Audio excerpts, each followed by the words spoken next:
Walk into a Christian family's pantry in Holmes County, Ohio. No Costco run, no grocery delivery, no monthly food bill worth mentioning. That pantry has fed a family of 6 for under $47 a year through 2 job losses, 1 supply chain collapse, and a winter that shut the roads for 11 days. This $4 system is written into the law of Moses itself. God's people never forgot it. You were just never shown it. Grocery prices are up 23% since 2021. Egg prices alone have doubled. And the average American Christian family is 1 job loss away from a real food problem, with nothing stored, nothing preserved, nothing set aside. So I went back to Holmes County, Ohio, and sat with 3 families who have not spent more than $200 on preserved food in a decade. What they showed me goes back not 100 years, 3,500 years, straight into the covenant law God gave Moses at Sinai. Stay with me. Even if you rent an apartment, even if you have never grown anything in your life, even if your entire pantry is 1 cabinet above the stove.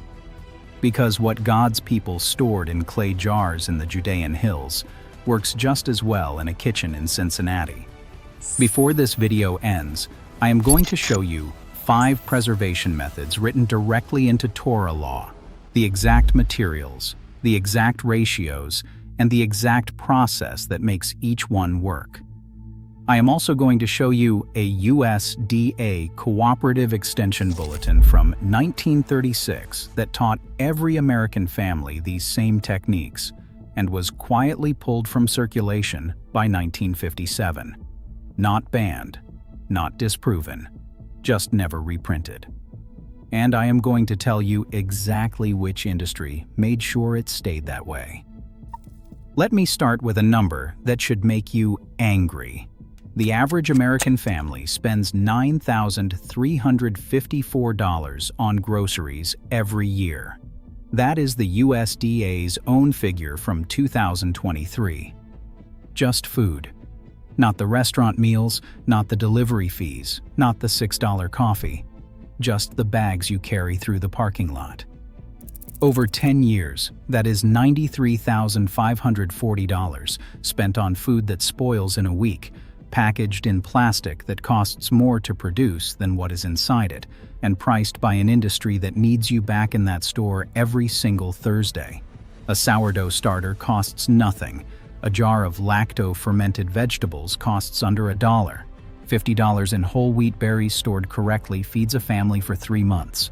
The math does not change. The industry just needs you to never do it. Here is how the modern food system actually works.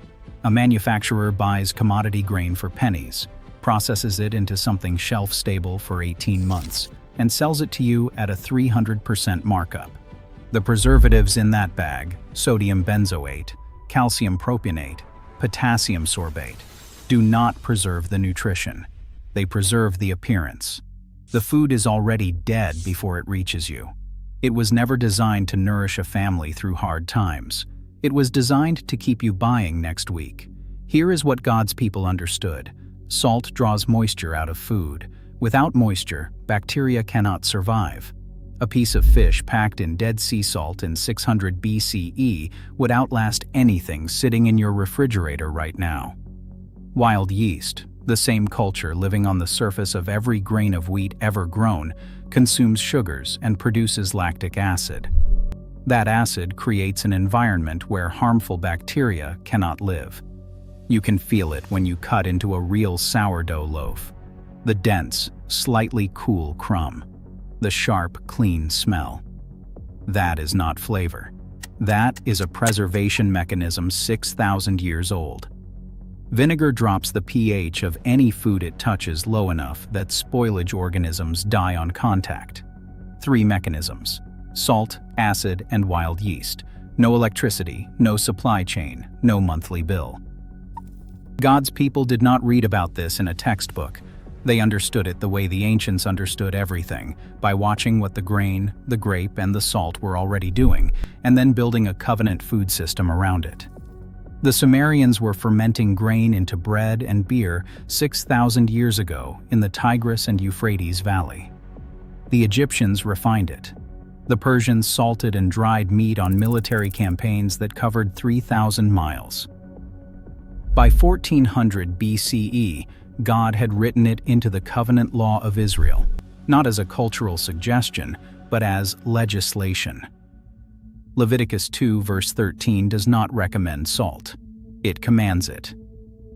Numbers 6 verse 3 lists vinegar as a distinct household category. The Gezer agricultural calendar, carved in stone in the 10th century BCE, describes a society organized entirely around the preservation cycle. This was not folk wisdom. It was a national food security system encoded in Scripture. Acts chapter 2 verse 46 describes Christians breaking bread from house to house, bread that required a live sourdough culture maintained across generations. By the 6th century, Benedictine monasteries across Europe were the primary producers of fermented bread, aged wine, and preserved provisions. The Rule of Saint Benedict, written in 530 CE, allocated a daily wine ration to every monk, wine that had to be made, fermented, and cellared on site. That is not religious indulgence. That is a preservation mandate written into monastic law. The Anabaptists carried every one of these techniques to Lancaster County, Pennsylvania, in the 1720s.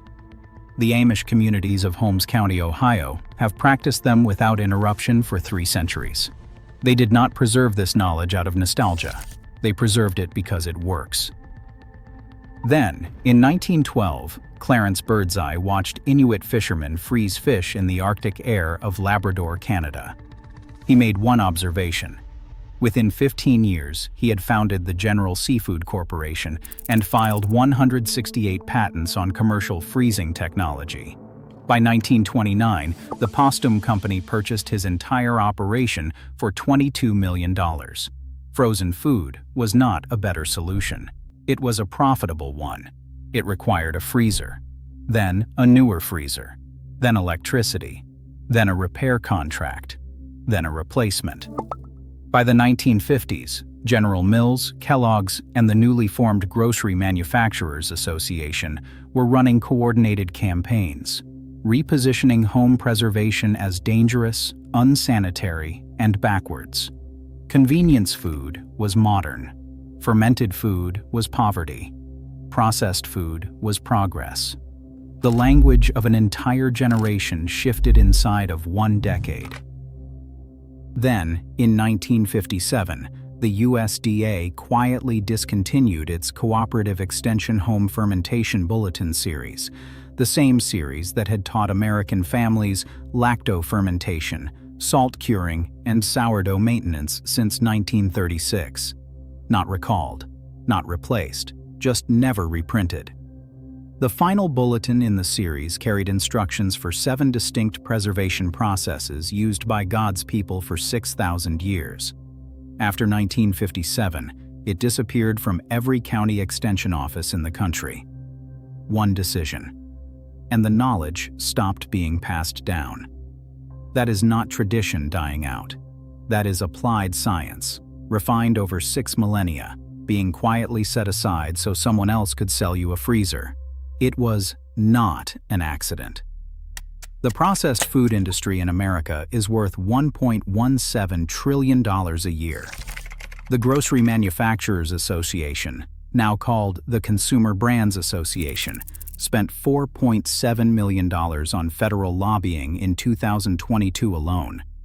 The average American household represents over $467,000 in lifetime grocery revenue. Every jar of lacto-fermented vegetables a family puts up themselves is a jar that never gets purchased. Every sourdough starter maintained on a kitchen counter is a bag of commercial yeast that never gets sold. Every bucket of stored wheat berries is a year of bread that never moves through a supply chain. In 2016, the FDA's Food Safety Modernization Act Compliance Office issued guidance flagging traditional lacto-fermentation as a category requiring additional safety review.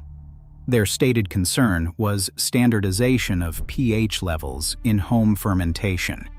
They raised this concern while the same FDA simultaneously approved 47 new synthetic food additives that year, none of which required home kitchen review. When the Environmental Working Group analyzed the FDA Food Advisory Committee membership that year, 13 of 27 members had direct financial ties to the processed food and agricultural chemical industries. The foxes wrote the rules for the henhouse, and the hens never knew. Meanwhile, on the other side of the Atlantic, nobody got that memo. Germany has tracked 1,847 monitored lacto-fermentation operations through the Federal Research Center for Nutrition and Food in Karlsruhe since 1962. A 2019 longitudinal study from ETH Zurich, one of the most respected food science institutions on the planet, documented zero degradation in properly maintained salt-fermented vegetables across a 24-month monitoring period. Austria has mandated fermentation literacy as part of its national agricultural curriculum since 1978. These are not experiments. They are proven infrastructure. But your grocery store manager, your county health inspector, and your family doctor have never mentioned them, because their training manuals never did either. Now, if you are sitting in an apartment in Dallas or a townhouse in Charlotte, and you are thinking this only applies to families with root cellars and half an acre of garden, stay with me, because this next part is specifically for you. You do not need a farm. You do not need a garden. You do not need a root cellar, a smokehouse, or a single square foot of outdoor space. You do not need a pressure canner, a dehydrator, or any piece of equipment that plugs into a wall. You do not need a permit, a contractor, or anyone's permission. You need a mason jar. You need non-iodized salt. You need a 5-gallon food-grade bucket with a Gamma Seal lid. You need a bag of whole wheat berries from any feed store or bulk grocer in America. That is the complete supply list. Everything on it costs under $47 combined. Everything on it was available to God's people in 600 BCE. Everything on it is sitting in a store within 20 miles of where you are right now. The Amish families in Holmes County, Ohio, started exactly where you are. A kitchen, a cabinet, a commitment not to let the knowledge die. Here is exactly what you do. You combine 50 grams of whole wheat flour with 50 grams of non-chlorinated water in a clean mason jar, not tap water. Chlorine kills the wild yeast before it starts.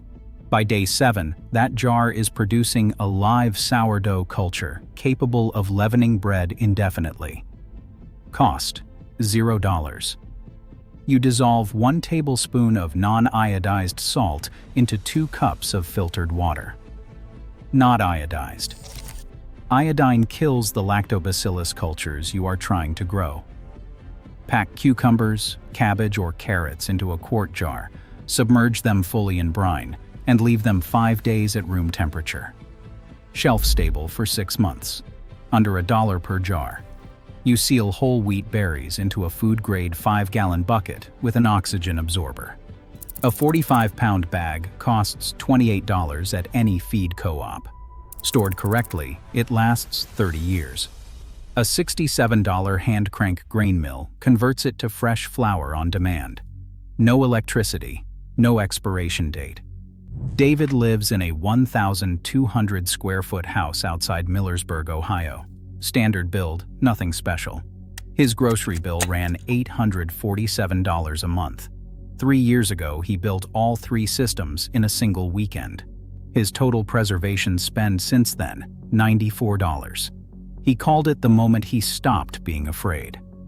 Before I show you the variant that works in any climate, any apartment, and any budget, the version nobody selling you a grocery subscription wants you to know exists, I want to stop for 1 second. Everything covered on this channel gets quietly moved to the back of search results. Not banned, not removed, just never recommended. The knowledge that costs an industry nothing to suppress costs you everything to miss. suppressed. If you are the kind of person who believes that real knowledge has been quietly pushed aside to protect someone else's profit, you already know what to do. Hit subscribe, because what I am about to show you is the part of this system that has stayed buried the longest. Stay with me. Now, here is the honesty. You will not hear this from anyone selling you a fermentation course. In dry climates, in temperate kitchens, in a home that stays between 65 and 75 degrees, the three-system build works without modification. Salt, wild yeast, sealed grain. Minimal fuss.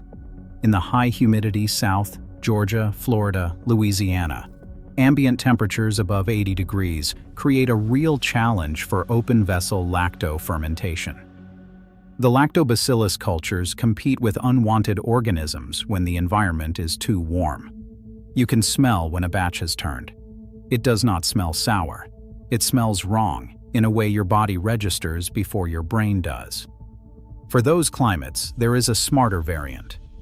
Instead of relying on spontaneous lacto-fermentation, you use raw apple cider vinegar as your acidifying agent. The same way God's people used chametz, the Hebrew word for vinegar listed in Numbers chapter 6 verse 3, as a distinct household staple. You dissolve 2 tablespoons of raw, unfiltered apple cider vinegar into your brine before packing the vegetables.